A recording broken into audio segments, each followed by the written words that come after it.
1 Corinthiens chapitre 1 versets 4 à 7.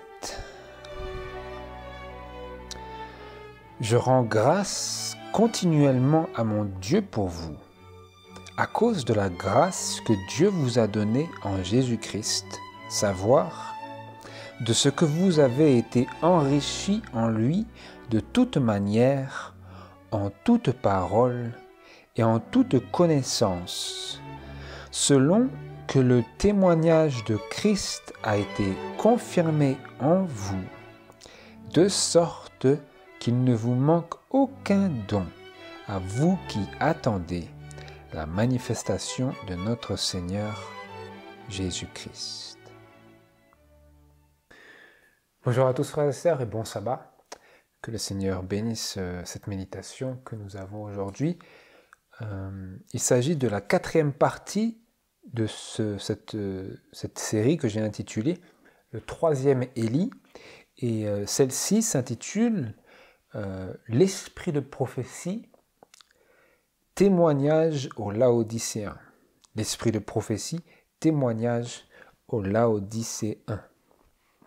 Et c'est une façon de comprendre l'esprit de prophétie et les témoignages de Jésus aux Laodicéens assez particulière en ce qu'elle diffère plutôt de la manière traditionnelle que les adventistes ont l'habitude de présenter ce sujet, s'ils le présentent un tant soit peu. Dans notre étude précédente, vous vous rappellerez, nous avons pu faire le lien entre le message d'Élie à Israël, du temps d'Élie, et le témoignage de Jésus, le témoin fidèle et véritable, à l'Église durant la période de Laodicée. Vous vous rappellerez, Élie disait à Israël, « Jusqu'à quand boiterez-vous des deux côtés ?» Et nous avons regardé, nous avons bien réfléchi, nous avons contemplé et conclu que boiter des deux côtés, c'est équivalent à n'être ni froid ni bouillant, ce qui est la condition des Laodicéens, de l'église de Laodicée, telle que Jésus s'adresse à elle dans Apocalypse chapitre 3, versets 14 à 19 et aussi jusqu'au verset 21. Être ni froid ni bouillant, c'est être tiède, c'est boiter des deux côtés, n'est-ce pas? C'est être ni entièrement pour Dieu, ni entièrement pour le monde. Et c'est, comme nous l'avions vu, cette condition à laquelle le 3e Élie est destiné à remédier. Et nous avons vu que ce n'est pas juste le 3e Élie, mais que le 3e Élie est bel et bien synonyme avec ce témoignage de Jésus à Laodicée que nous retrouvons, comme je viens de le dire, dans Apocalypse chapitre 3, verset 14. Donc nous avons bien fait le rapprochement entre le 3e Élie et le témoignage de Jésus à Laodicée. Quoique vers la fin surtout de notre dernière méditation sur dans l'esprit et la puissance d'Élie. Donc nous avons vu que dans l'esprit et la puissance d'Élie, c'est plus que l'idée que l'on pourrait se faire de quelque chose de très glorieux, c'est surtout un esprit d'un message qui appelle le peuple de Dieu à ne plus boiter, et c'est précisément ce que Jésus fait lorsqu'il s'adresse à Laodicée. Vous voyez? Mais ce que j'aimerais que nous voyions ici, et cette question que j'aimerais poser pour enclencher notre méditation actuelle, c'est: pouvons-nous voir davantage dans la parole de Dieu ce lien-là? Pouvons-nous voir ce lien-là davantage dans la parole de Dieu? Ce lien entre le 3e Élie et le témoignage de Jésus à Laodicée. Parce que vous allez voir que ça va donner davantage de sens aux paroles centrales et thématiques de Malachie chapitre 4, versets 5 à 6, et aussi aux paroles de Malachie chapitre 3, verset 1, surtout versets 1 et 2. et suivant, parce que cela continue et cela a à voir avec la purification du peuple de Dieu et la purification du sanctuaire céleste et du lieu très saint tout particulièrement, du sanctuaire céleste. J'aimerais pour cela que l'on s'attarde sur les paroles de 1 Corinthiens chapitre 1 Corinthiens chapitre 1, versets 4 à 8. C'était notre lecture biblique, mais maintenant nous allons le lire jusqu'à la fin. Je me suis arrêté au verset 7. Nous reprenons ici verset 4 jusqu'au verset 8 pour arriver à voir la signification du témoignage de Jésus à la Odyssée et son lien avec ce qu'on appelle communément le témoignage de Christ, le témoignage de Jésus-Christ. C'est une expression que l'on trouve dans Apocalypse chapitre 12, verset 17. Je lis ici 1 Corinthiens chapitre 1, verset 4. « Je rends grâce continuellement à mon Dieu pour vous, disait l'apôtre Paul aux Corinthiens, à cause de la grâce que Dieu vous a donnée en Jésus-Christ, savoir de ce que vous avez été enrichis en lui de toute manière, en toute parole et en toute connaissance, selon que le témoignage de Christ a été confirmé en vous, de sorte qu'il ne vous manque aucun don à vous qui attendez la manifestation de notre Seigneur Jésus-Christ. Verset 8, « Il vous affermira aussi jusqu'à la fin pour que vous soyez irrépréhensibles au jour de notre Seigneur Jésus-Christ. » Il vous affermira aussi jusqu'à la fin pour que vous soyez quoi? Irrépréhensibles au jour de notre Seigneur Jésus-Christ. Mais comment? Par le moyen du témoignage de Christ qui, disait-il, avait été confirmé en eux, quoique il reste encore à être confirmé en nous. Donc pour les Corinthiens, ce témoignage de Christ avait été confirmé en eux. Et avant que nous poursuivions ici, quel est ce témoignage de Christ? Comment est-ce que nous pouvons comprendre cela? Selon la Bible, dans Apocalypse chapitre 19, verset 10, un verset assez familier qu'il ne nous faut pas pour autant mettre de côté. Apocalypse chapitre 19, verset 10, je lis, Jean déclarait ceci, « Or, je me jetai à ses pieds, aux pieds de l'ange, pour l'adorer, mais il me dit, garde-toi de le faire, je suis ton compagnon de service et celui de tes frères qui ont le témoignage de Jésus. Adore Dieu, disait-il, car le témoignage de Jésus, c'est l'esprit de prophétie. » Quel est le témoignage de Jésus? Quel est l'équivalent en termes de mots et expressions? Le témoignage de Jésus, c'est l'esprit de prophétie. Donc l'esprit d'inspiration prophétique. Vous voyez? L'esprit de prophétie, c'est ça le témoignage de Jésus. Donc l'apôtre Paul disait, selon que le témoignage de Christ ou l'esprit de prophétie a été confirmé en vous. Comment? Parce qu'il croyait en l'esprit de prophétie dans ceux à qui avait été confié le don de prophétie, notamment l'apôtre Paul. N'est-ce pas? Dieu lui a confié l'esprit, lui a accordé l'esprit de prophétie pour qu'il puisse faire ce qui est écrit, je crois, dans... je crois que c'est 2 Pierre, chapitre 1, verset 21. Ne pas dire de bêtises, soit de Pierre, soit 1 Pierre. De Pierre, chapitre 1, verset 21. « Car la prophétie n'a point été apportée autrefois par la volonté humaine, mais les saints hommes de Dieu, étant poussés par le Saint-Esprit, ont parlé. » Et nous avons un exemple typique de cela dans l'exemple de l'apôtre Paul, qui, étant poussé par le Saint-Esprit, a parlé et a écrit toutes ces épîtres qui aujourd'hui constituent une grande partie du Nouveau Testament, qui eux-mêmes qui lui-même constitue une partie importante de la parole de Dieu. Vous voyez? Et donc il pouvait dire, non pas simplement par rapport à lui et son don, la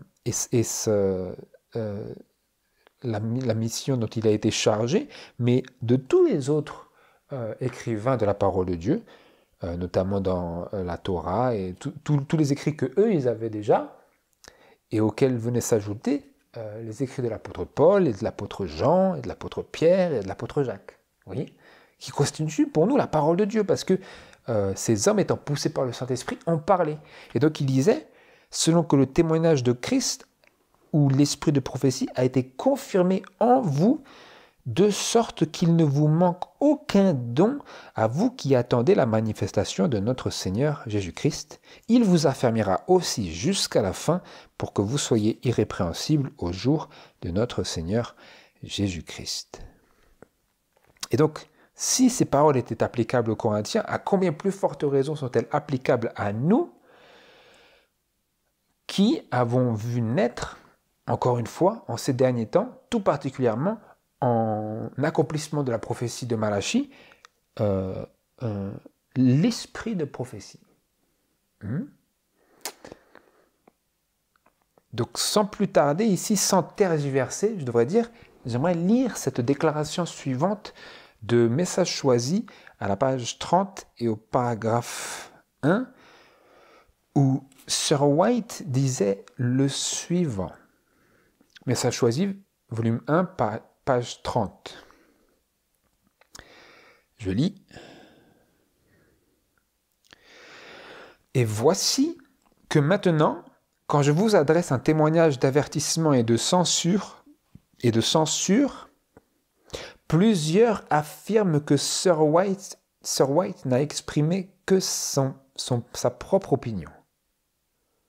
Par là, vous avez offensé l'Esprit de Dieu, car vous savez comment le Seigneur s'est manifesté par le moyen de l'esprit de prophétie.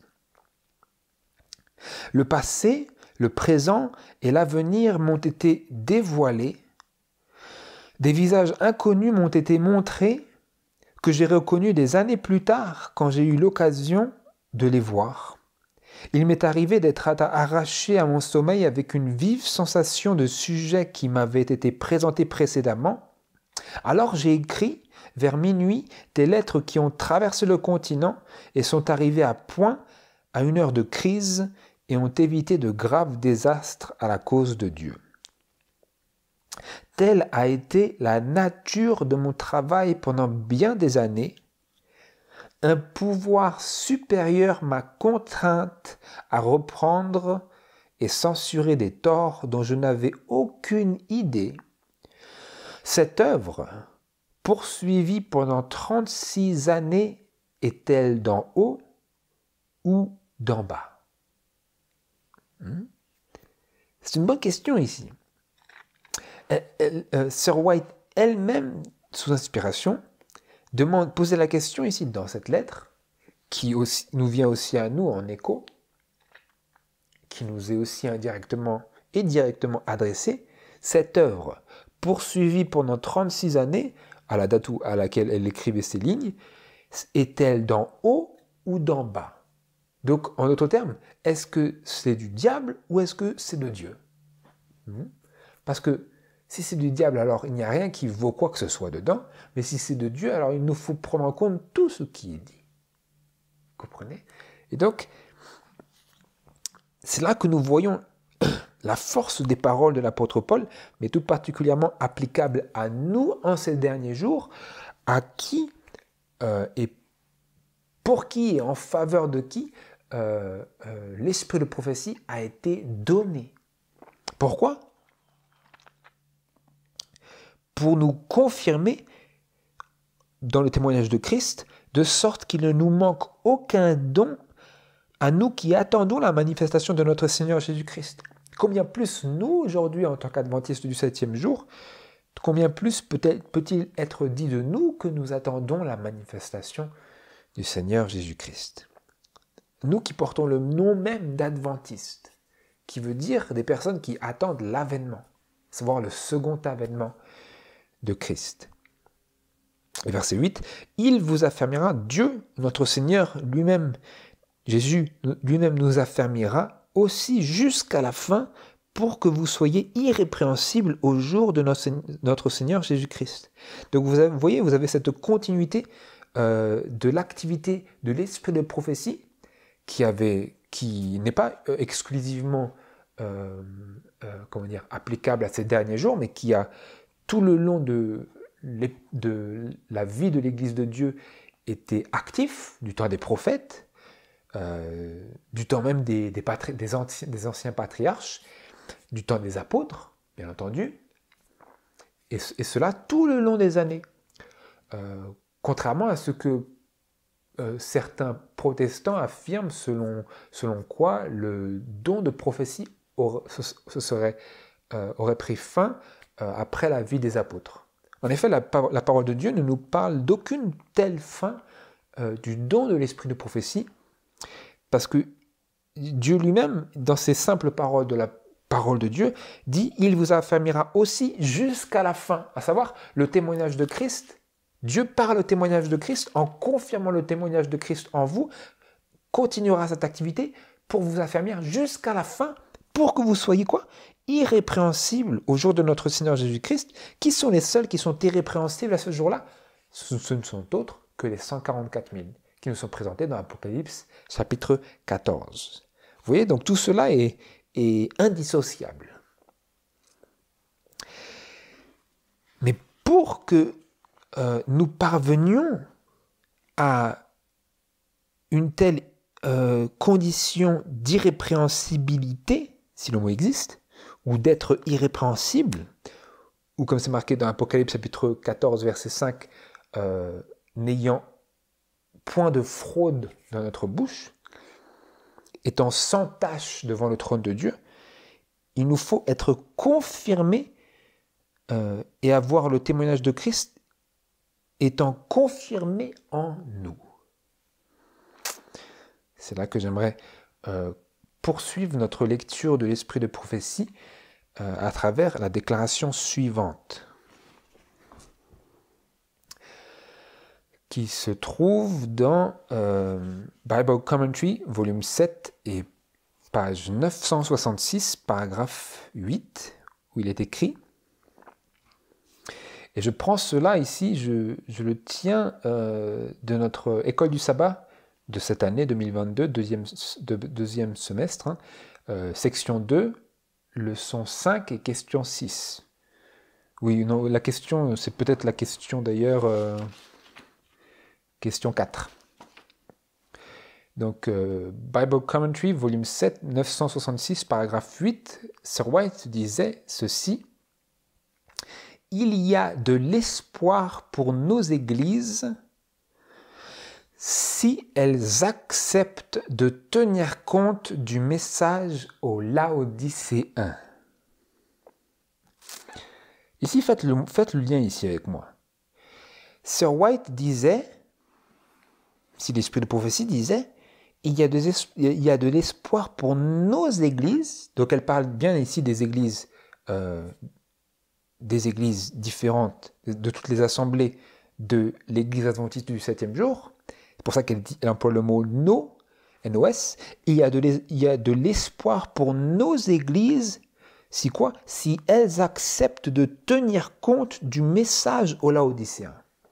Est-ce que vous arrivez à discerner le lien ici entre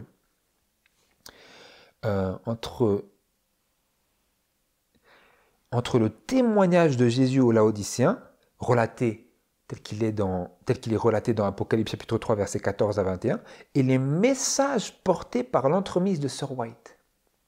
C'est important d'arriver à discerner le lien qui est établi à travers les déclarations ici. Est-ce que vous pouvez voir, comme c'est marqué ici, je reviens à la déclaration juste avant, et voici que maintenant, message choisi, volume 1, page 30, verset 1, voici que maintenant, quand je vous adresse un témoignage d'avertissement et de censure, plusieurs affirment que Sir White n'a exprimé que sa propre opinion. Donc Sir White ici parlait d'une attitude qui était était prévalente, je crois qu'on dit ça, qui dominait, ou qui existait du moins parmi les adventistes. C'est-à-dire que quand Sir White envoyait une lettre, il disait, voilà, c'est l'opinion de Sir White. Et qu'est-ce qu'elle disait au sujet de cela? Par là, vous avez offensé l'Esprit de Dieu. Car vous savez comment le Seigneur s'est manifesté par le moyen de l'esprit de prophétie. Le passé, le présent et l'avenir m'ont été dévoilés, etc. Ensuite, elle reprend ces choses-là. Et donc, nous étions en train de lire que le témoignage de Christ, c'est l'esprit de prophétie, et que les restes de la postérité auxquels le diable fait la guerre, ce sont ceux qui gardent les commandements de Dieu. Ici, nous y venons dans Apocalypse chapitre 12. Ceux qui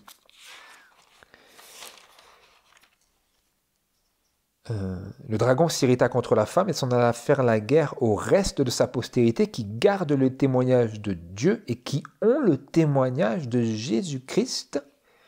Et ces personnes-là qui ont le témoignage de Jésus-Christ, ce ne sont autres que ces personnes-là auxquelles Jésus s'adresse dans Apocalypse chapitre 3, versets 14 à 21, où il dit je connais tes œuvres, que je sais que tu n'es ni froid ni bouillant, ce que nous avions vu dans notre étude précédente. Nous avions fait le lien entre cela, comme je l'ai mentionné juste avant, entre cela, ce message de Jésus à Laodicée, du témoin fidèle et véritable à Laodicée, entre ce message-là et le message du premier Élie. Et c'est comme cela que nous pouvons faire le parallèle entre le premier Élie et le second et le troisième. Et ces personnes-là qui gardent les commandements de Dieu et qui ont le témoignage de Jésus-Christ, comme je le disais, ce ne sont autres que des personnes auxquelles est adressé le message de Jésus à Laodicée. Et là, c'est là que nous voyons le lien. Est-ce que nous pouvons voir que c'est en réalité la même activité? Le témoignage de Jésus aux Laodicéens et le témoignage de Jésus-Christ, c'est en fait la même chose. Et pouvons-nous voir que le don de l'esprit de prophétie, manifesté dans les écrits de Sir White, est en fait l'accomplissement concret de la brève description donnée dans Apocalypse chapitre 3, versets 14 à 21. Parce que c'est alors que vous allez voir l'amplitude de toutes les fois où il est fait mention dans les écrits de Sir White du témoignage aux Laodicéens. Ce n'est pas juste les paroles qui sont écrites dans Apocalypse chapitre 3, versets 14 à 21, c'est l'élargissement de ces paroles-là, mais dans les écrits de l'esprit de prophétie, à savoir les écrits de Sir White. C'est important d'arriver à établir ce lien-là, parce qu'aujourd'hui, parmi les adventistes, il est fort à douter que c'est la position qui est aujourd'hui prise et crue, qui pourtant était crue du temps des pionniers. Aujourd'hui, n'est-ce pas aujourd'hui l'esprit qui prévaut parmi les pasteurs et les anciens et les diacres et tout ce que vous voulez, que ce que nous lisons dans les livres de Sir White, ce n'est que l'opinion de Sir White, hein? Où on dira peut-être c'est un bon enseignement, c'était une personne qui avait des connaissances bibliques. Qu'est-ce que c'est quand nous pensons comme cela? Qu'est-ce que nous faisons?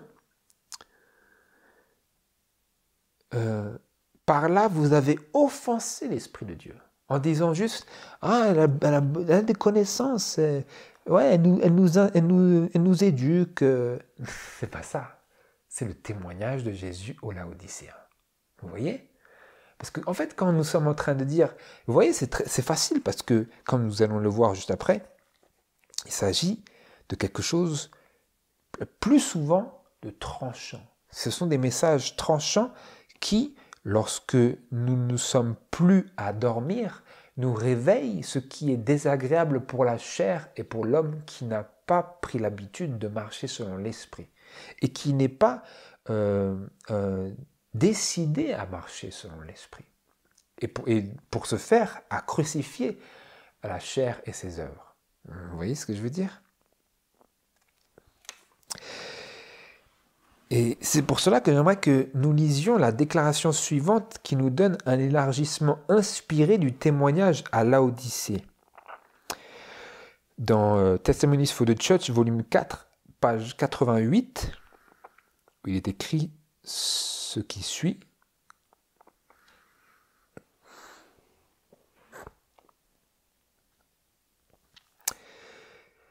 Je lis. Le témoin véritable nous conseille d'acheter de lui de l'or éprouvé par le feu, des vêtements blancs et un collier. L'or ici recommandé et qui a été éprouvé par le feu, c'est la foi et l'amour. Cet or enrichit le cœur car il a été dans la fournaise jusqu'à ce qu'il soit pur, et plus il a été raffiné, plus il brille. Le vêtement blanc, c'est la pureté de caractère, la justice de Christ impartie aux pécheurs. Il s'agit en effet d'un vêtement de texture céleste qui ne peut être acheté que de Christ pour une vie d'obéissance volontaire. Vous voyez, vous lui donnez à Jésus votre obéissance volontaire et vous recevez ce vêtement de texture céleste qui est la pureté de caractère. Le collier, c'est cette sagesse et cette grâce qui nous permettent de discerner entre le mal et le bien et de détecter le péché sous toutes ses formes. Et là, notez ce qui est dit ici. Dieu a donné à son Église des yeux qui lui demandent d'oindre de sagesse afin qu'elle puisse voir clairement. Mais beaucoup seraient prêts à crever les yeux de l'Église s'ils le pouvaient, car ils ne veulent pas que leurs œuvres viennent à la lumière de peur d'être repris. Le collier divin apportera de la clarté à l'intelligence. Christ est le dépositaire de toutes les grâces. Il dit « Achetez de moi ». Vous discernez ici, frères et sœurs, le fait que dans cette déclaration notamment, et d'ailleurs comme dans beaucoup d'autres, on parle de Dieu à la première personne, et que ce n'est pas directement Dieu qui s'adresse au peuple à la troisième personne, et donc ce n'est pas Dieu qui s'adresse au peuple à la première personne, mais qu'on parle de lui à la troisième personne du singulier. Il, le témoin véritable, nous conseille. On aurait l'impression que donc ce n'est pas Dieu parce que c'est quelqu'un qui nous parle de Dieu. Sauf que si vous regardez dans la parole de Dieu, c'est souvent également le cas que ceux qui étaient poussés par le Saint-Esprit et qui ont parlé ou qui ont écrit parlent également de Dieu à la troisième personne du singulier. Or pourtant c'est la parole de Dieu.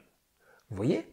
Donc quand bien même on nous parle du témoin véritable à la troisième personne du singulier, il dit cela, il fait cela, il nous conseille, il nous appelle, il nous exhorte. Ça n'en est pas moins la parole de Dieu. Ça n'en est pas moins le témoignage de Jésus aux Laodicéens.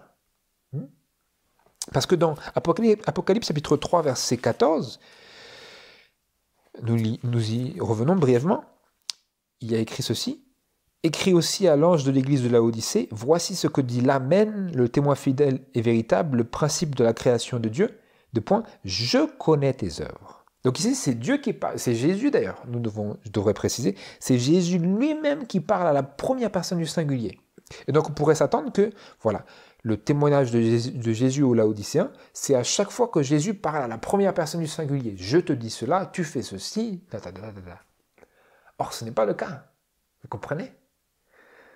Le témoignage de Jésus aux Laodicéens, c'est, je devrais dire, s'élargit ou comprend toutes les autres déclarations qui sont contenues dans les écrits inspirés de Sir White, qui constituent à eux-mêmes l'esprit de prophétie qui, selon ce que nous avions lu dans Apocalypse chapitre 19, verset 10, est le témoignage de Jésus. Vous voyez?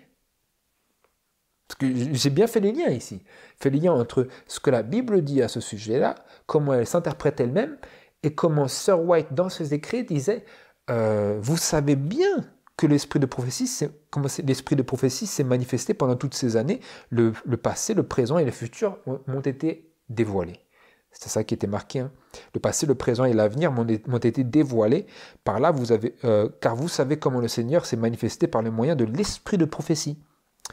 Et vous savez qu'elle parle des choses qui lui ont été confiées parce qu'elle dit le passé, le présent et l'avenir m'ont été dévoilés. Vous voyez comment elle fait le lien? Nous allons continuer cela d'ailleurs.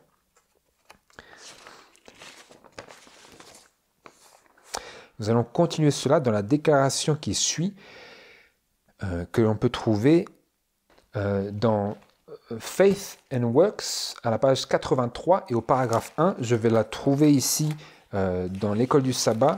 Je crois que c'est... on va voir. L'école du sabbat, section 2, leçon 5, question 2. Voilà ici, encore une fois, l'élargissement. L'élargissement inspiré du témoignage à Laodicée. Mais avant que nous passions à cela, j'aimerais attirer votre attention vers cette déclaration que nous lisions juste avant, hein, Testimonies for the Church, volume 4 et page 88, où il est écrit, c'est important ici, par rapport à ce fait que Jésus dit à Laodicée, je te conseille d'acheter de moi un collier pour oindre tes yeux afin que tu vois. C'est intéressant parce que nous, on peut penser, alors, collier, oui, je suppose, un collier, je comprends, ou pas. Vous voyez, nous, si ce n'était que ça, on en serait remis plutôt plus ou moins à nous-mêmes, on en serait abandonné plus ou moins à nous-mêmes. Certes, la parole de Dieu peut expliquer cela, mais autrement, ça relève un peu de notre propre interprétation, n'est-ce pas? Qu'est-ce que c'est le collier? Et ici, elle disait, Dieu a donné à son Église des yeux qui lui demandent d'oindre de sagesse afin qu'elle puisse voir clairement. Quels yeux Dieu a-t-il donné à son Église? L'esprit de prophétie, pour qu'elle voie. Pour qu'elle voie non pas selon sa propre conception de la vérité et du droit et de la justice et du péché, mais selon la conception de Dieu. Mais, qu'est-ce qu'elle dit? Mais beaucoup seraient prêts à crever les yeux de l'Église s'ils le pouvaient, car ils ne veulent pas que leurs œuvres viennent à la lumière de peur d'être repris. Oh, c'est difficile, frères et sœurs, difficile de nos jours où nous sommes tant bombardés par l'iniquité, de vaincre un tel esprit où nous voulons crever les yeux de l'Église. Quels sont les yeux? Je viens de le dire, l'esprit de prophétie nous a été donné pour oindre nos yeux afin que nous voyions les choses du point de vue de Dieu plutôt que de notre point de vue charnel et déformé. Dites-moi, frères et sœurs, aujourd'hui, dans les milieux adventistes, est-ce que les hommes n'ont-ils pas crevé les yeux chaque jour de leur vie afin qu'ils ne soient pas éclairés sur leurs œuvres, que leurs œuvres ne viennent pas à la lumière? S'ils rejettent l'esprit de prophétie, n'ont-ils pas infiniment crevé les yeux de l'Église? Vous comprenez? Ils ne veulent pas voir. Nous ne voulons pas voir. Et donc nous crevons les yeux de l'Église. Nous disons, comment faisons-nous cela? Nous disons, c'est l'opinion de Sir White. C'est l'opinion de Sir White.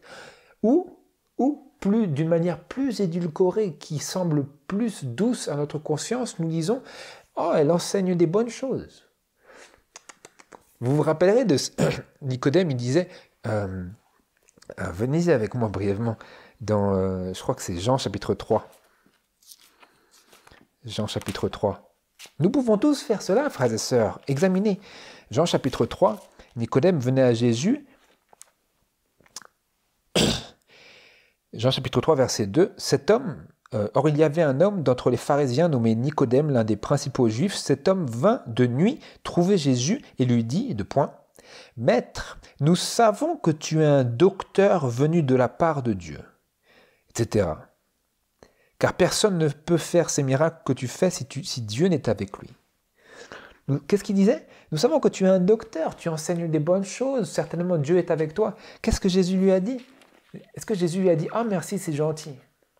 Ah c'est bien ce que tu me dis, ah j'apprécie. Ah tu es sage, tu as du discernement. » Non. Verset 3, Jésus lui répondit « en vérité, je te dis que si un homme ne naît de nouveau, il ne peut voir le royaume de Dieu. » Jésus disait « Tu n'es pas venu avec la bonne expression. Un docteur, c'est comme si tu renies ma mission. » Vous voyez? Et donc quand nous disons de Sœur White, « Oh oui, elle enseigne bien la parole de Dieu, elle a beaucoup d'enseignements bibliques. » Nous n'avons pas compris. Nous faisons cela pour que nos œuvres ne viennent pas à la lumière. Pour que le côté tranchant ne nous touche pas à nos péchés particuliers. Nous disons, c'est l'opinion de Sœur White, ou nous disons, c'était du temps de Sœur White, les choses elles ont changé maintenant. Non, moi maintenant je vis ma vie et tout, les choses c'est pas la même chose. C'est pas comme ça que nous serons confirmés dans le témoignage de Christ. Ce n'est pas comme cela. Et donc, nous voulons ne pas crever les yeux de l'Église, mais les garder intacts afin que Dieu puisse oindre nos yeux, afin que nos yeux puissent être en harmonie avec les yeux que Dieu a donnés à son Église, par le témoignage de Jésus aux Laodicéens, qui n'est autre que, par extension, l'esprit de prophétie.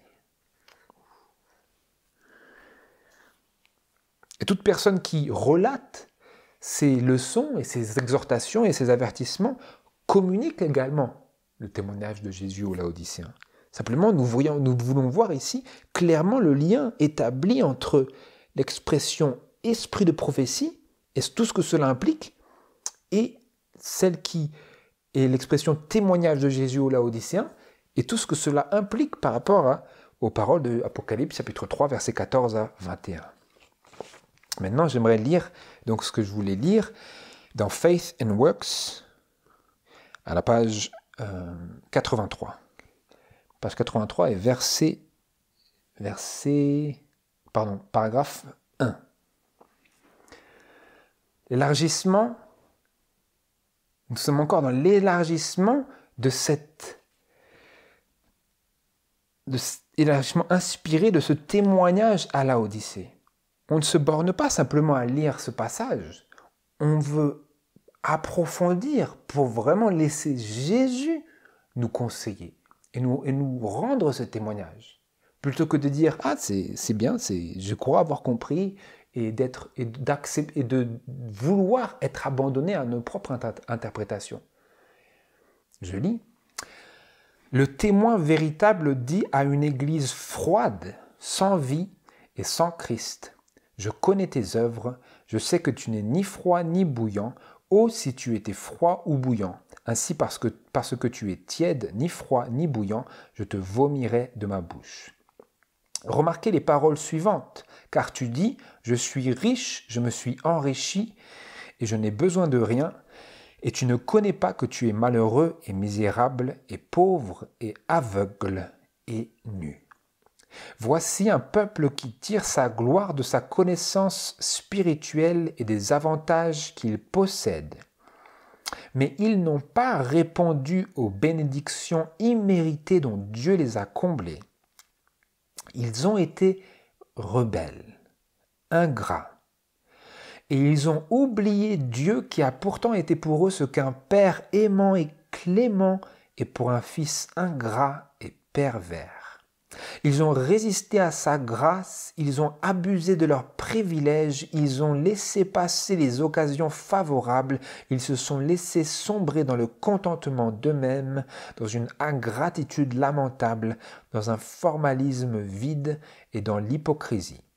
Avec un orgueil pharisaïque, ils se sont glorifiés à tel point qu'il a pu être dit tu dis, je suis riche, je me suis enrichi et je n'ai besoin de rien.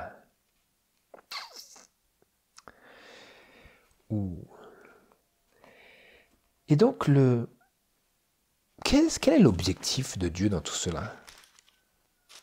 c'est ce qui est exprimé au verset 19 d'Apocalypse chapitre 3. Je reprends et je châtie tout ce que j'aime. Dieu, dans son amour, châtie tout ce qu'il aime et il déclare des choses qui sont insupportables à l'oreille charnelle. On ne supporte pas. D'ailleurs, c'est pour cela, c'est parce que c'est tant insupportable à l'homme charnel que tant de pasteurs adventistes ont abandonné leur foi au témoignage. Pour eux, c'est juste une source d'éducation biblique parmi tant d'autres. Pourquoi ? Parce que cela illustre, et ces déclarations illustrent si bien leur vie, et la nôtre peut-être. Mais quand Dieu dépeint si bien, avec des tracés si distincts, notre vie de rébellion, qu'est-ce que nous ferons? Et c'est là que nous déciderons et que nous déterminerons quelle personne nous allons être, par notre réponse au témoignage de Jésus aux Laodicéens. Par notre réponse à quoi? À l'esprit de prophétie. C'est Jésus qui parle. Et Jésus ne dit pas que des choses où il nous caresse dans le sens du poil. Surtout si notre poil a poussé dans le sens du monde. Vous comprenez? Surtout si nous nous sommes laissés aller dans le sens du monde. Vous savez, comme j'ai tendance à le dire, c'est beaucoup plus facile de nager dans le sens du courant qu'à contre-courant. Dans le sens du courant, vous n'avez rien à faire, il suffit juste de vous laisser aller, vous allez flotter jusque dans la mer, dans le monde, en plein dans le monde. Mais pour aller à contre-courant, il faut faire des efforts, comme c'est le cas dans ces fameuses rivières canadiennes, où vous avez ces saumons qui remontent les cours d'eau jusqu'à monter à ces espèces de lacs où alors ils peuvent se reproduire.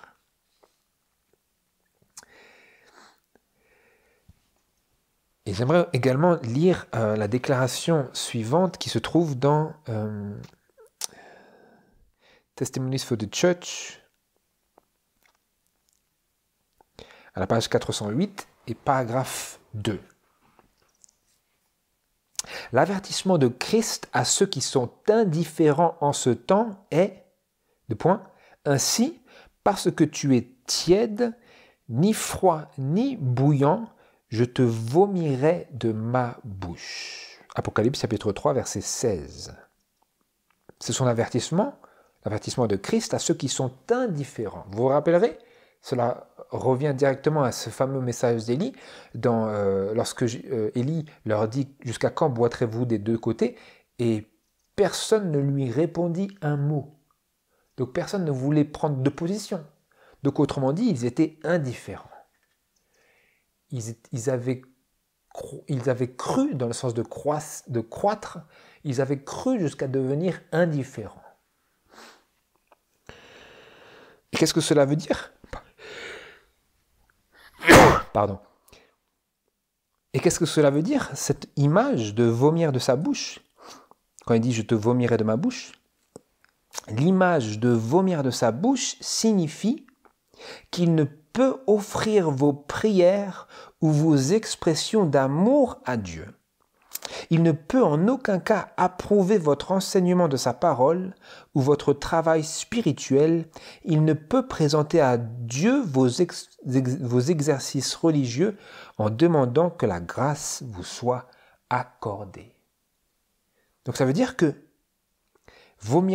quand Jésus dit « je vais te vomir de ma bouche », ça ne veut pas dire qu'il va te détruire. Ça veut dire que nos prières et nos expressions d'amour à Dieu, Jésus ne peut plus les offrir à Dieu. Rappelez-vous, il n'y a qu'un seul médiateur entre Dieu et l'homme, c'est Jésus-Christ. L'homme Jésus-Christ. Mais l'homme Jésus-Christ, qui est notre médiateur intercesseur, dit que si nous ne voulons pas nous consacrer à sa cause et que nous voulons rester indifférents, ni froids ni bouillants, il nous vomira de sa bouche. Et qu'est-ce que ça veut dire? Il n'offrira plus nos prières ni nos expressions d'amour à Dieu.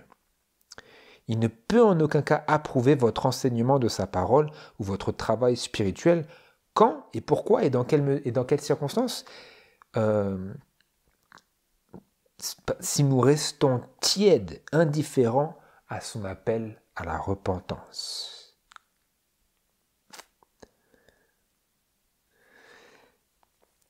Et je poursuis par la déclaration de Bible Commentary, volume 7, page 966, paragraphes 7 à 8. Nous sommes encore dans l'élargissement inspiré du témoignage aux Laodicéens ici. L'élargissement, ce que cela veut vraiment dire. Donc, parce que, autrement, vu que notre cœur est peut-être endurci, nous n'allons pas discerner ces descriptions tranchantes du sens profond du témoignage de Jésus aux Laodicéens, tel qu'il est présenté brièvement dans les paroles d'Apocalypse chapitre 3, versets 14 à 21. Si nous vivons de manière charnelle, nous n'allons pas le discerner, parce que nous ne sommes pas enclins à cela. C'est pour ça que l'esprit de prophétie nous a été donné, pour briser toutes ces barricades de la chair et ces mauvaises habitudes et ces caractères fautifs, disons. Je lis. 7 BC 966, paragraphe 7. Mais le conseil du témoin véritable ne représente pas la situation de ceux qui sont tièdes comme un cas désespéré. Il leur reste encore une chance de remédier à leurs conditions et le message laodicéen est plein d'encouragement. Car l'Église rebelle peut encore acheter l'or de la foi et de l'amour. Elle peut encore se procurer la robe blanche de la justice de Christ, afin que la honte de sa nudité ne paraisse point. La pureté du cœur et la pureté des motifs peuvent encore aujourd'hui caractériser ceux qui sont tièdes et qui s'efforcent de servir à la fois Dieu et Mammon. Ils peuvent encore laver leurs robes de caractère et les blanchir dans le sang de l'agneau. Il y a de l'espoir pour nos églises si elles acceptent de tenir compte du message aux Laodicéens. Il y a de l'espoir pour les Laodicéens si elles acceptent de recevoir ce message et de tenir compte de ce message de Jésus aux Laodicéens, à Laodicée. Et c'est pour cela, parce qu'il y a de l'espoir, que Jésus dit « Je reprends et je châtie tout ce que j'aime et donc du zèle et te repens ». C'est là qu'est l'encouragement et c'est là qu'il y a l'espoir, parce que Jésus dit « Je ne te reprends pas parce que tu es sans espoir et irrémédiable, je te reprends parce que je reprends et je châtie tout ce que j'aime. » Et donc, frères et sœurs, quoique cela n'y paraisse peut-être pas au premier abord, et à tous les abords suivants que nous avons peut-être dont nous avons peut-être fait l'expérience à travers les années, quoique cela ne paraisse peut-être pas, parce que nous lisons souvent les paroles des réprimandes de Dieu avec les lunettes de Satan sur le nez, c'est avec un cœur plein d'amour que Jésus adresse cet appel aux Laodicéens. Et rappelez-vous, si nous vivons dans cette période de Laodicée, ce qui est notre cas aujourd'hui, jusqu'au retour de Jésus, eh bien cet appel est applicable. Et nous ne serons jamais à l'abri de la nécessité de cet appel pour nos cœurs et notre vie spirituelle. En d'autres termes, nous sommes toujours en danger, pour une raison qui est exprimée dans les paroles de Matthieu chapitre 24, verset 12, nous sommes et nous serons toujours en danger jusqu'à la fin du temps de grâce de devenir, comme c'est décrit dans les paroles de Jésus, la description du Laodicéen, ni froid ni bouillant, tiède, à savoir indifférent, à savoir boitant des deux côtés. Pourquoi ? Comme c'est marqué dans Matthieu chapitre 24, verset 12, « Et parce que l'iniquité sera multipliée, la charité ou l'amour de plusieurs se refroidira, mais celui qui aura persévéré jusqu'à la fin sera sauvé. » C'est pour ça qu'il est marqué dans Apocalypse chapitre 14, verset 12, c'est ici la patience des saints, c'est ici ceux qui gardent les commandements de Dieu, et la foi de Jésus, c'est ici ceux qui ont persévéré malgré l'iniquité qui s'est multipliée, qui n'ont pas permis, ou du moins qui ont réchauffé leur amour, et quoique leur amour s'est peut-être refroidi. Mais notez ici que dans le contexte de ces derniers jours, lorsque leur amour se refroidit, il ne va pas devenir tout froid jusqu'à ce qu'ils sortent de l'Église, du moins pas pour la grande majeure partie d'entre eux, tels qu'ils sont présentés ici dans ce conseil de Jésus aux Laodiciens, mais il va devenir tiède, vous savez, entre les deux. Et c'est ce que Jésus déteste. Entre les deux, c'est-à-dire ni pour Dieu ni pour le monde.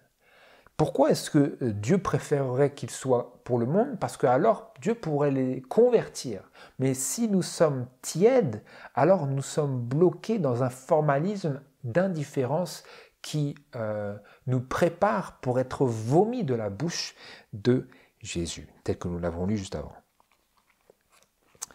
Donc ça, c'est pour cette partie-là. Et maintenant, j'aimerais que nous puissions conclure notre méditation, parce qu'il faut le faire quand même, en nous penchant sur la mission du messager telle qu'elle est définie par l'esprit de prophétie. J'emprunte ici cette expression aux paroles de Malachie chapitre 3. Malachie chapitre 3. Vous allez voir le lien ici. Malachie chapitre 3, verset 1, il est écrit, bon déjà au chapitre 4, verset 5, Dieu disait, « Voici je vais vous envoyer Élie le prophète avant que le jour grand et redoutable de l'Éternel vienne. » Et au chapitre 3, verset 1, il dit également, ce qui est directement lié, comme nous l'avions vu précédemment, « Voici je vais envoyer mon messager et il préparera la voie devant moi et soudain entrera dans son temple le Seigneur que vous cherchez et l'ange de l'alliance que vous désirez. Voici il vient, a dit l'Éternel des armées. » Et verset 2 est très intéressant à la lumière de ce que nous sommes en train de voir par rapport à cette activité de Jésus pour les Laodiciens, et tout particulièrement dans son témoignage aux Laodiciens par l'esprit de prophétie, il est écrit au verset 2, « Et qui pourra soutenir le jour de sa venue, et qui pourra subsister quand il paraîtra,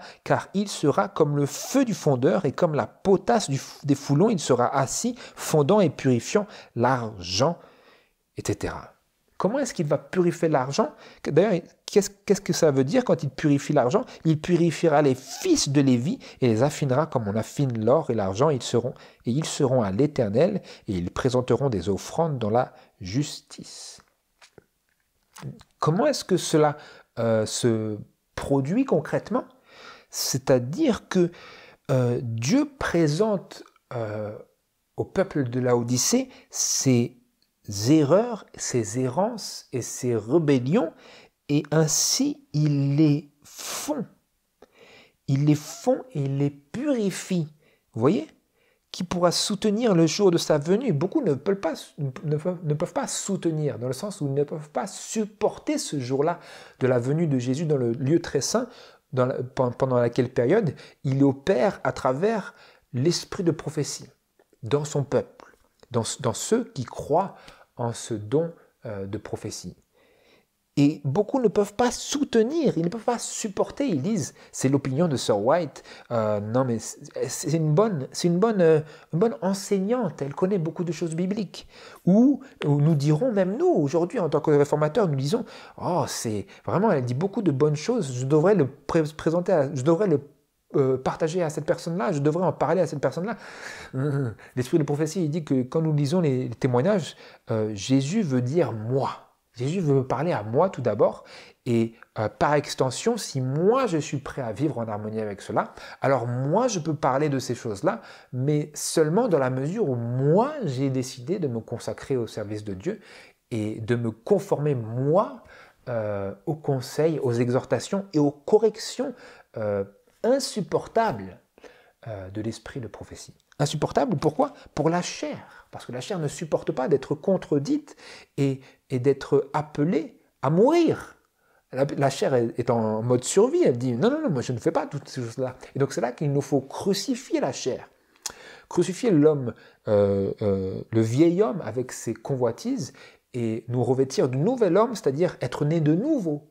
ce que Jésus conseillait à Nicodème de faire quand Nicodème venait et disait « Voilà, tu es un bon docteur, tu sais plein de choses. » Jésus dit « Non, ce n'est pas ça, il faut que tu viennes avec un autre esprit. Tu te renouvelles complètement, tu nais de nouveau.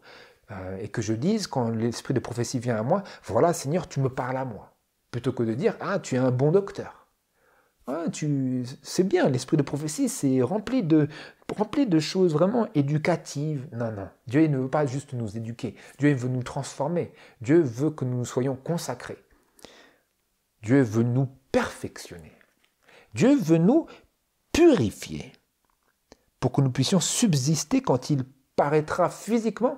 Et pour cela, il nous faut arriver à subsister lorsqu'il se présente à nous et qu'il paraît devant nous par l'entremise de l'esprit de prophétie. Souvent, nous ne subsistons pas. Nous disons, ah, je ne sais pas, c'était pour eux. C'est comme cela que eux, ils faisaient du temps de Sir White, ils disaient, c'est l'opinion de Sir White. Ou ils disaient, Sir White est influencé par son mari. Et nous, que faisons-nous aujourd'hui? Nous disons, ah, c'est bien, c'est vraiment très intelligent tout cela, mais c'est pas pour moi. C'est dangereux, frères et sœurs. Moi, je confesse que c'est mon grand danger. Et nous pouvons vaincre ce danger, nous pouvons, comment? En décidant que ce ne sera pas la personne que nous serons. Que nous ne deviendrons pas irrémédiablement des Laodicéens que Jésus est contraint de vomir de sa bouche. Qu'est-ce que cela veut dire?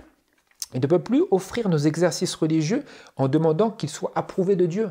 C'est-à-dire que nous venons à Dieu, nous disons, voilà, nous, Seigneur, bénis-nous, et la prière, elle ne monte pas au-dessus du plafond. Jésus dit, refusez, refusez, refusez. Prière refusée, prière refusée, prière refusée. Imaginez, vous avez une liste de toutes les prières que les personnes qui professent croire au message du troisième ange, elles envoient à Dieu. Et voilà. Et Dieu, il écrit prière refusée, prière refusée, prière refusée. Pourquoi? Parce qu'ils ont refusé le témoignage de Jésus aux Laodicéens. Imaginez un peu. Des milliers de personnes d'adventistes qui ont leur prière refusée. Pourquoi? Parce que nous avons refusé d'être purifiés. Nous avons refusé que Dieu nous parle. Nous disons, c'est l'opinion de Sir White, nous disons, c'est très éducatif. C'est une bonne enseignante. Mais ce n'est pas pour moi. Vous comprenez, frères et sœurs? C'est là le troisième Élie. Et c'est là que le troisième Élie, on ne peut pas s'arroger le droit de dire, voilà, je suis le troisième Élie. Je ne suis le troisième Élie que quand je suis prêt à accepter ce que Dieu me dit sur moi et que je suis dans une disposition de cœur où je peux communiquer ce que Dieu a transformé en moi. Alors je n'aurai rien en quoi me glorifier. Vous comprenez? Parce que ce ne sera pas une œuvre de la chair, ce sera une œuvre de l'esprit et ça m'humiliera complètement. Je n'aurai rien dont je pourrais me glorifier. Je ne pourrais pas dire aux personnes, voilà tout ce que j'ai fait. Non, je dirais, vraiment, pendant de nombreuses années, je n'ai pas été la personne que j'aurais dû être, mais je reconnais que le Seigneur est à l'œuvre dans l'esprit de prophétie. Et donc, ce que je voulais lire, je vais le faire. La déclaration suivante avec laquelle nous allons pouvoir conclure. Voilà la mission du messager, que nous lisions dans Malachie chapitre 3. La mission du messager définie ici. Quelle était et quelle est la mission d'Ellen White d'après le Seigneur? Je lis ce qui suit dans Message choisi, volume 1, page 36, paragraphe 2, jusqu'à la page 37 et paragraphe 2. Message choisi, volume 1, page 36. Elle disait, je n'avance aucune prétention si ce n'est ceci. J'ai été désignée comme la messagère du Seigneur. Il m'a appelé dans ma jeunesse à être sa messagère, à recevoir sa parole et à communiquer un message clair et précis au nom du Seigneur Jésus. Alors que j'étais encore jeune, on m'a souvent demandé « Êtes-vous une prophétesse ?» Ma réponse invariable a été « Je suis la messagère du Seigneur. » Je sais que plusieurs m'ont appelée prophétesse, mais je n'ai jamais prétendu à ce titre. Mon Sauveur m'a déclaré que je suis sa messagère. Il m'a dit Ta tâche consiste à porter ma parole. On doit s'attendre à des choses étranges. Je t'ai mis à part dès ta jeunesse pour apporter un message à ceux qui s'égarent, pour présenter la parole aux incroyants et réprimander par la plume et par la voix, au moyen de la parole, ceux qui se rendent coupables d'actions répréhensibles. Exhorte par la parole, je te ferai comprendre ma parole, elle ne sera pas pour toi un langage étrange, avec la vraie éloquence de la simplicité, par la voix et par la plume, mes messages seront transmis par quelqu'un qui n'a pas fréquenté les écoles, mon esprit et ma puissance t'accompagneront. Voilà ce que Jésus était en train de dire à Sir White ici. Il continue. Ne crains pas les hommes, car mon bouclier te protégera. Ce n'est pas toi qui parles, c'est le Seigneur qui donne les messages d'avertissement et de répréhension. Qu'aucune circonstance ne te fasse dévier de la vérité. Communique la lumière que je te donnerai. Les messages livrés pour ces derniers jours seront consignés dans des livres et s'élèveront à jamais contre ceux qui, après s'être réjouis dans la lumière, se sont laissés gagner par les séductions du mal. Fin de citation. Ensuite, elle pose la question, pourquoi n'ai-je pas réclamé le titre de prophétesse ? Parce qu'elle disait, des personnes m'ont demandé est-ce que je suis prophétesse ? Elle disait, que je retrouve cela, je n'avance aucune prétention, si ce n'est ceci, j'ai été désignée comme la messagère du Seigneur. Alors que j'étais encore jeune, on m'a souvent demandé, êtes-vous une prophétesse ? Ma réponse invariable a été, je suis la messagère du Seigneur. Et ensuite, à ce sujet, elle dit, pourquoi n'ai-je pas réclamé le titre de prophétesse ?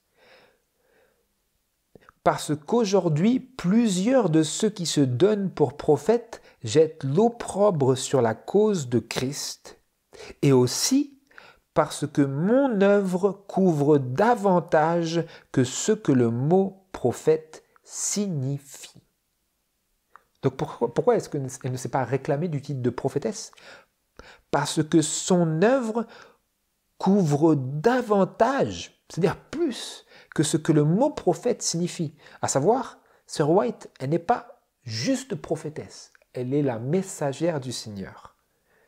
Et, c'est bien beau de le dire, mais c'est tout particulièrement nécessaire pour nous de le reconnaître lorsque les messages qui nous viennent par notre mise sont tranchants et illustrent si bien notre condition de rébellion. Le Seigneur lui disait, je reviens, ne crains pas, ça c'est page 36, paragraphe 4, ne crains pas les hommes, car mon bouclier te protégera. Ce n'est pas toi qui parles, c'est le Seigneur qui donne les messages d'avertissement et de répréhension. Donc vous voyez, si Jésus disait à Sir White, ce n'est pas toi qui parles, c'est le Seigneur qui donne les messages d'avertissement et de répréhension, alors nous pouvons clairement dire que c'est le témoignage de Jésus. D'ailleurs, c'est la description qui nous est marquée dans Apocalypse chapitre 19, verset 10, c'est le témoignage de Jésus aux Laodicéens. Vous voyez ?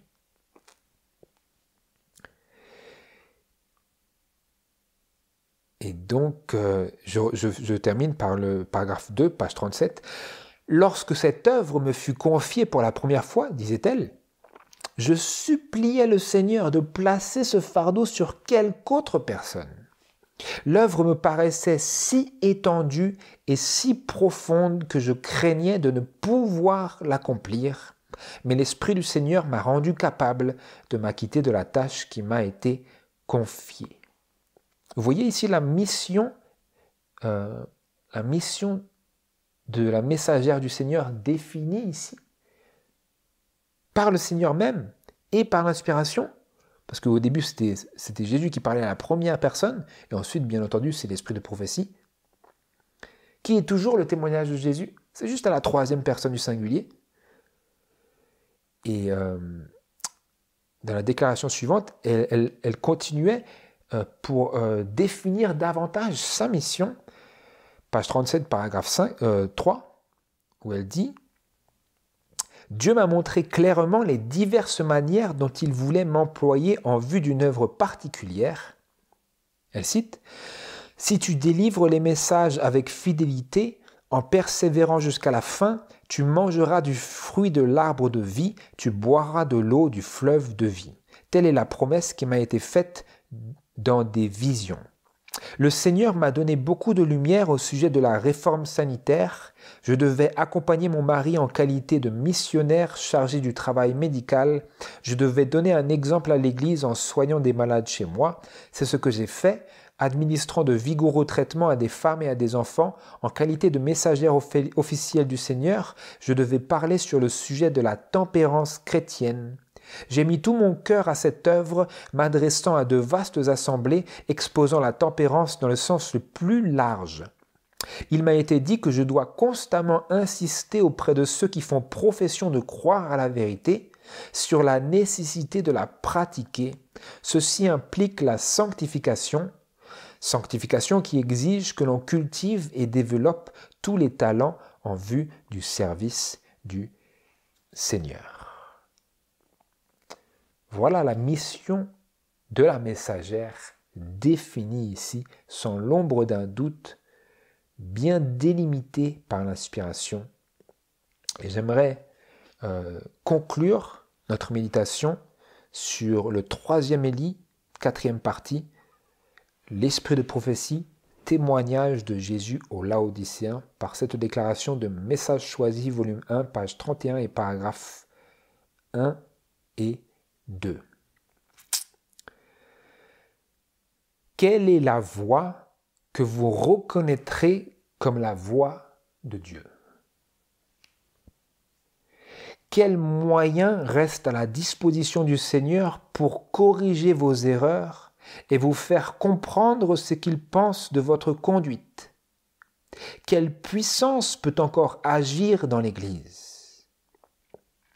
Si vous refusez de croire avant que soit dissipée toute incertitude et toute possibilité de doute, vous ne croirez jamais. Le doute qui exige une parfaite connaissance ne cédera jamais devant la foi. La foi repose sur l'évidence, non sur une démonstration. Le Seigneur nous demande d'obéir à la voix du devoir, alors même que d'autres voix autour de nous nous conseillent une conduite opposée. Il faut beaucoup d'attention de notre part pour discerner la voix qui vient de Dieu. Il nous faut résister à nos inclinations et les vaincre, obéir à la voix de la conscience sans parlementer ou faire des compromis, de peur que cessent ces appels et que nos passions prennent le dessus. La parole du Seigneur s'adresse à tous ceux qui n'ont pas résisté à son esprit en refusant d'écouter et d'obéir. Cette voix nous adresse des avertissements, des conseils, des répréhensions. C'est le message lumineux que le Seigneur communique à son peuple. Attendre des appels plus puissants ou des occasions plus favorables, c'est risquer que la lumière soit retirée et que nous restions dans les ténèbres.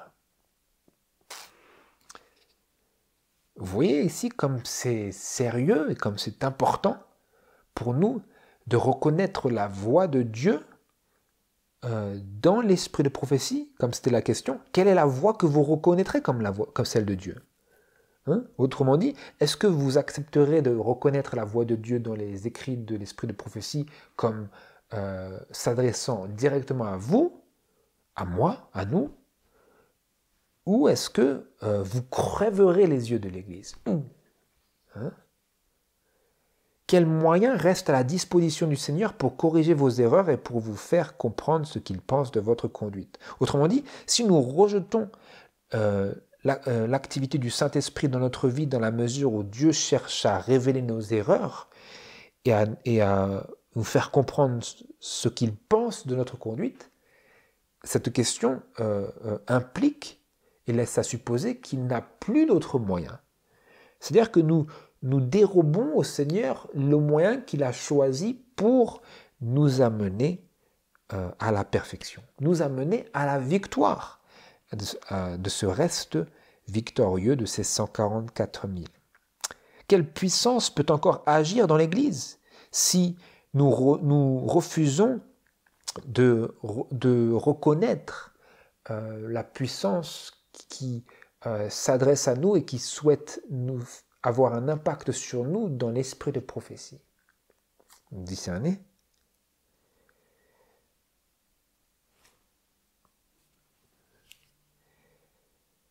Et donc c'est pour ça qu'elle dit que le Seigneur nous demande d'obéir à la voie du devoir, alors même que d'autres voix autour de nous nous conseillent une conduite opposée en ces derniers jours où l'iniquité s'est multipliée. D'autres voix, la voix de la chair, certes, la voix du diable, la voix du monde, toutes les voix dans le monde nous appellent, nous conseillent une conduite opposée à celle que Dieu nous conseille d'adopter, et contraire à la voix que Dieu désire que nous écoutions et que nous obéissions, la voix du devoir.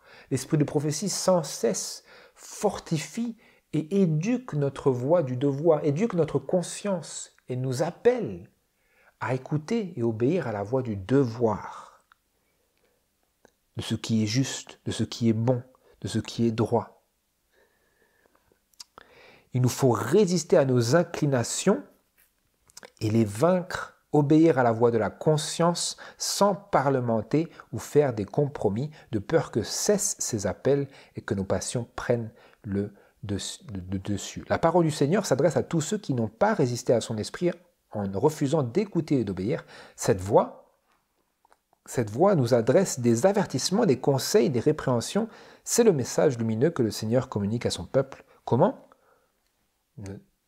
Par l'esprit de prophétie. Et donc, frères et sœurs, pour conclure, si nous désirons appartenir à ce troisième Élie, ce message du troisième ange, qui déjà depuis plus d'un siècle s'enfle en un grand cri, il nous faut aujourd'hui accepter et nous soumettre aux instructions et aux avertissements qui nous viennent de la part de Jésus dans les témoignages de l'esprit de prophétie.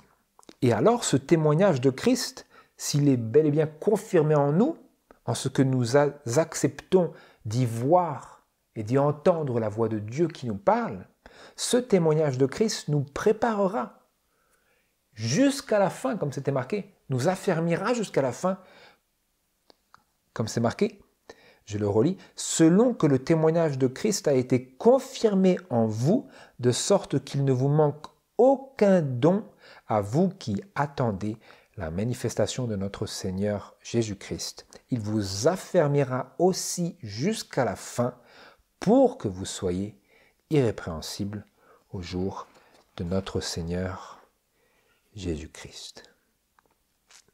Donc, frères et sœurs, c'est ma prière que nous prenions ces choses à cœur, que nous y méditions dans notre marche chrétienne, notre marche quotidienne, nos réflexions, et que nous puissions ouvrir bien grand la porte de notre cœur à Jésus et que nous allions pas à pas vers la victoire en laissant au Seigneur ce moyen pour opérer en nous, nous révéler nos erreurs et nous montrer la marche à suivre, nous révéler notre conduite à la lumière de sa parole, à la lumière de sa volonté et à la lumière de son caractère, le caractère de Dieu tel qu'il nous fut révélé en Jésus-Christ. C'est ma prière, que le Seigneur vous bénisse et nous éclaire et nous inspire dans cette contemplation continue